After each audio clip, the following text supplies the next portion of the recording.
In the early 17th century, a single act of defiance in a distant Bohemian city plunged Europe into a vortex of violence, famine, and despair. What began as a religious dispute spiraled into a continent-wide struggle for power, redrawing the map of Europe and forging the world we live in today. This is the story of the 30 Years' War, a conflict that lasted a generation and left an indelible scar on the soul of a continent. If you're fascinated by the pivotal moments that shaped our history, be sure to subscribe and hit the notification bell so you don't miss our deep dives into the past. Our story begins in a fractured Europe. A century after Martin Luther's theses, the Protestant Reformation had shattered the religious unity of Western Christendom. The Holy Roman Empire, a complex patchwork of hundreds of semi-autonomous states, was a tinderbox of tension. The Peace of Augsburg in 1555 had attempted to quell the religious strife with the principal cuius regio, ius religio, whose realm, his religion. But this fragile truce only applied to Lutheranism and Catholicism, leaving the growing Calvinist movement in a precarious legal limbo. Beneath the surface of religious disagreement lay a web of political ambition. Princes and dukes sought greater autonomy from the Holy Roman Emperor. The powerful Habsburg dynasty, ruling both Spain and Austria, aimed to restore Catholic dominance and consolidate its power, a prospect that alarmed neighboring nations like France. Europe was a chessboard of shifting alliances and simmering rivalries, waiting for a spark to ignite the flames of war. That spark came on May 23, 1618, in the city of Prague. Furious Protestant nobles, protesting the Catholic King Ferdinand's violation of their religious freedoms, confronted two of his imperial governors at Prague Castle. In a dramatic act of rebellion that would become legendary, they threw the two officials and their secretary out of a castle window. Miraculously, the men survived the 70-foot fall, a fact Catholics attributed to divine intervention by angels and Protestants wryly credited to the large pile of manure they landed in. This event, the Second Defenestration of Prague, was the point of no return. The Bohemian Revolt had begun, and with it, the first phase of the 30 Years' War. The Bohemian rebels, rejecting Ferdinand's rule, offered the crown to Frederick V, a Calvinist prince. But their rebellion was short-lived.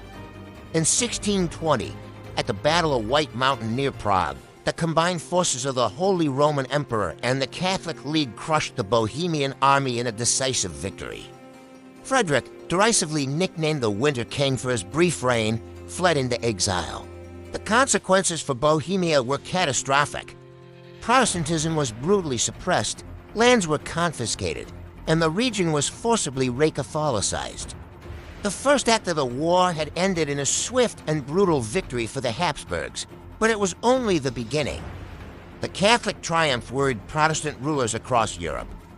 Fearing the growing Habsburg power, King Christian IV of Denmark, with financial backing from England and the Dutch Republic, intervened in 1625. This marked the Danish phase of the war. Christian's campaign, however, was a disaster.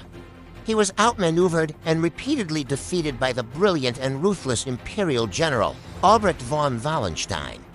Wallenstein's massive private army, which lived off the land through brutal extortion, seemed unstoppable.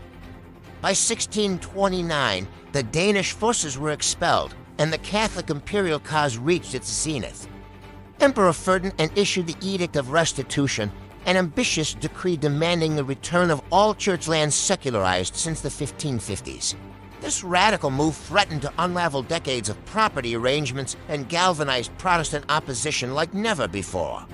The war was about to escalate dramatically. Just as the Habsburg cause seemed invincible, a new and formidable player entered the fray, Gustavus Adolphus, the King of Sweden. Hailed as the Lion of the North, he was a devout Lutheran and a military genius. Bankrolled by France, who saw an opportunity to check the power of its Habsburg rival, Gustavus landed in Germany in 1630. This began the Swedish phase. He introduced revolutionary military tactics, combining mobile artillery with disciplined infantry and cavalry, transforming the nature of warfare. At the Battle of Breitenfeld in 1631, his army annihilated the imperial forces, shattering the myth of their invincibility. For 2 years, Gustavus Adolphus marched victoriously through Germany, turning the tide of the war. But his glorious campaign came to a tragic end in 1632 at the Battle of Lutzen. Though his Swedish forces were victorious, Gustavus himself was killed in the fog of battle. His death was a devastating blow to the Protestant cause, but his intervention had saved it from utter collapse. For 3 decades, armies marched back and forth across Germany, leaving a trail of unimaginable devastation. This was not a war of clean battle lines. It was a war of sieges, raids, and constant foraging. Mercenary armies, loyal only to their paymasters, lived off the land, plundering villages and cities alike. Entire regions were stripped bare. The breakdown of law and order led to widespread famine and disease. The civilian population suffered most. Estimates suggest that the population of the Holy Roman Empire may have fallen by as much as 20 to 40%. Some areas lost over half their inhabitants to war, pestilence, and starvation. The social fabric of Germany was torn apart. The apocalyptic horsemen of war, famine, and death rode freely across the land, creating a demographic catastrophe that would take a century to recover from. There was a trauma burned into the collective memory of the German people. While Sweden's intervention faltered after the death of its king, another power was waiting to make its move. France, a Catholic nation, had long been concerned by the encirclement of its borders by the Spanish and Austrian Habsburgs. Under the cunning leadership of its chief minister, Cardinal Richelieu, France prioritized national interest or raison d'etre over religious solidarity. Richelieu, a prince of the Catholic Church, had no qualms about financing Protestant Swedes and Germans to fight the Catholic Habsburgs. In 1635, with the Protestant cause on the verge of collapse, France formally declared war on Spain, marking the final and most destructive phase of the conflict. The war was now stripped of its religious pretense. It was a purely political struggle between the two great houses of Europe, the Bourbons of France and the Habsburgs of Austria and Spain. The fighting dragged on for another 13 bloody years, fueled by political ambition and dynastic rivalry.